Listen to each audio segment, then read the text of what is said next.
Item 39 da arqueologia bíblica, a esfinge.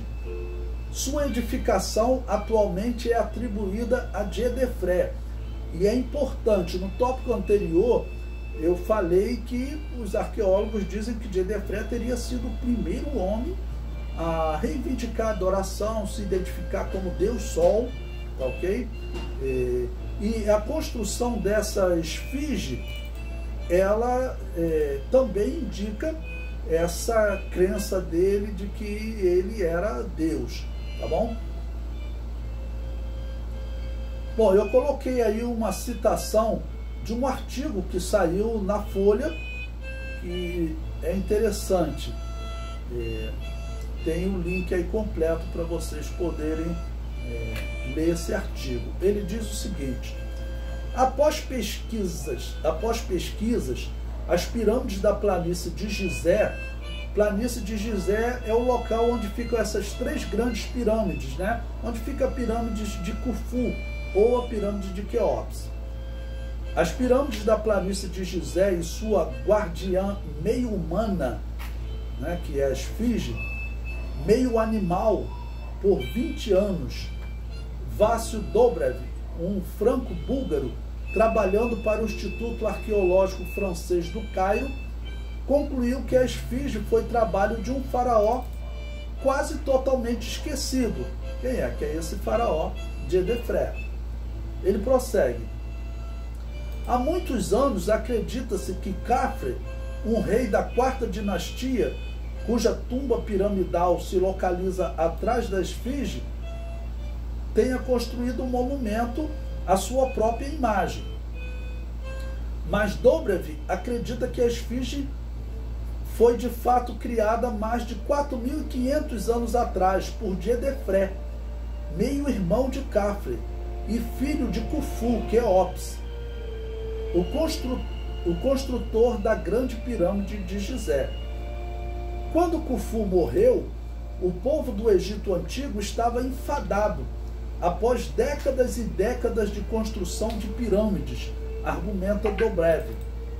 Ele defende que Djedefré, que sucedeu Khufu como faraó, construiu um monumento à imagem de seu pai, identificando-o como o deus egípcio Ra, como uma peça de propaganda destinada a restaurar o respeito pela atual dinastia do poder.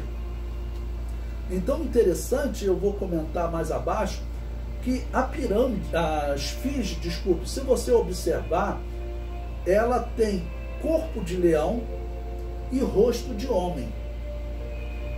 Isso é diferente das construções egípcias de homem animal, porque as outras edificações egípcias era sempre cabeça de animal e corpo de homem, porque eles acreditavam que os animais foram dados pelos deuses para representar os próprios deuses. Então, por isso, eles representavam os deuses antigos sempre com corpo de homem e cabeça de animal, ou seja, cabeça de Deus. Deus era o ser pensante, tá ok? E a hipótese que os arqueólogos colocam é que Djedefré, ele inverteu isso. Ele colocou corpo de animal, ou seja, corpo de Deus, e cabeça de homem. Ou seja, Djedefré teria se tornado Deus. Ele pensava, né, vamos dizer, pelos deuses. E a cabeça, então, da esfinge seria a cabeça de Djedefré, ou ele teria usado a cabeça do seu pai, o rosto do seu pai, Khufu, para justificar o seguinte: para se identificar como sendo Deus, ele disse que o seu pai era Deus, colocou o seu pai como Deus. Essa é uma hipótese. Então a esfinge seria cabeça de homem, que seria o rosto de Khufu, e corpo de Deus, né? O corpo de um felino, tá bom? Assim ele dizendo que o seu pai era Deus, para justificar que ele era Deus. Interessante que isso vai passar também o dilúvio, porque depois do dilúvio, segundo a história, Nimrod e sua mulher e mãe Semiramis e seu filho Tamuz Tammuz será identificado como Deus, dizendo que seu pai Nimrod era Deus. Bom, o comentário prossegue. A esfinge, diferentemente da maioria das representações egípcias da divindade, possuía ou possui, cabeça de homem e corpo de animal. Os deuses eram normalmente representados como animais. Sendo assim, eles eram representados com um corpo de homem e cabeça de animal, significando que os deuses eram os cabeças dos homens, ou aqueles que pensavam. Quando Diedefré propõe uma esfinge com corpo de animal e cabeça de homem, a interpretação óbvia é que sugeria que os homens deveriam pensar pelos deuses, ou os homens eram mais importantes que os deuses. Sendo Diedefré um dos últimos faraós antes do dilúvio, conseguimos perceber como era a religião dos homens. Uns defendiam a existência de muitos deuses e outros, como Diedefré, defendia que os homens eram os cabeças dos deuses. Esse seria o significado da esfinge com corpo de animal, representando os deuses, e cabeça de homem, representando que este pensava pelos deuses. Alguns arqueólogos defendem que o rosto seria de Khufu, pai de Diedefré. Com essa atitude, Diedefré teria atribuído natureza divina ao seu pai e, claro, ele também deveria ser reconhecido como divino. Existe uma teoria que defende uma idade bem mais antiga para a esfinge. Alguns dizem que foi construída pelo irmão de Diedefré. Outros afirmam que seria a primeira edificação da terra de Kemet, antes mesmo de Narmer, aquele que é considerado o primeiro faraó. Bom, eu coloquei também aqui a possibilidade, vamos assim dizer, para vocês possam entender e ter várias visões do que nós estamos estudando, tá ok? Bom, agora eu vou citar aí um artigo para vocês de um homem chamado Malkovsky, que ele faz um comentário que ele diz o seguinte, na sua obra sobre o Egito. Fascinado pela história, decidi começar minha própria investigação daquilo que os oponentes de Vest e Scott clamavam faltar no argumento da dupla, a saber, a existência de evidências de que a humanidade atingiu um grau de civilização capaz de construir uma estrutura daquelas com tamanha perícia bem antes de 3000 antes da Era Comum. Bom, ele está falando que essa esfinge, esse monumento, teria sido construído antes de Diedefré, então seria ali próximo de 3000 antes da Era Comum, ou mesmo antes de 3000 antes da Era Comum.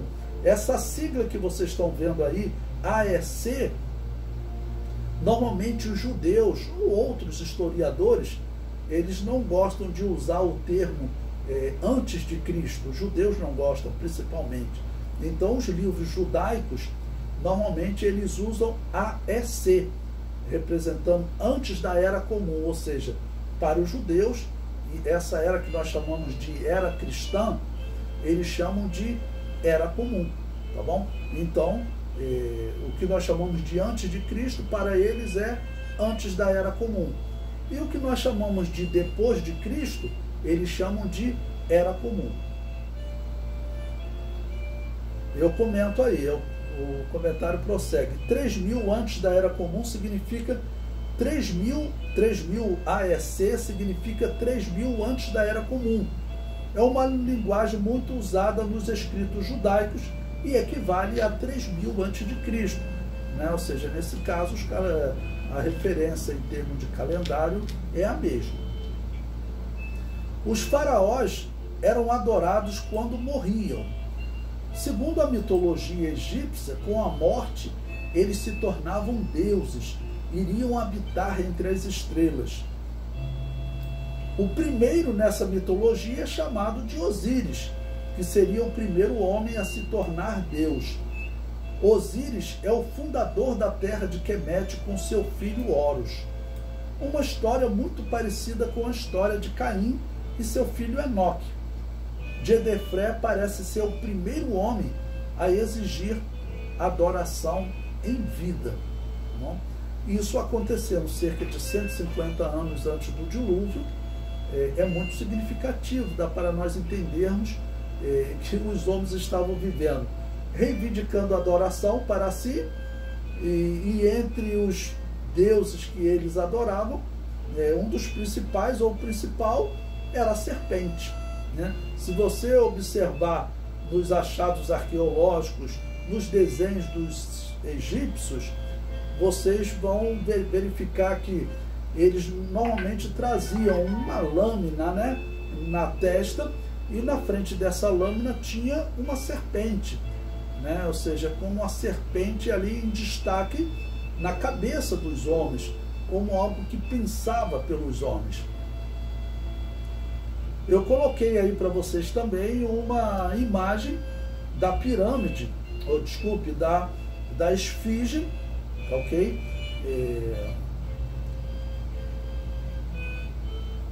Para vocês terem uma ideia de como é o tamanho dela.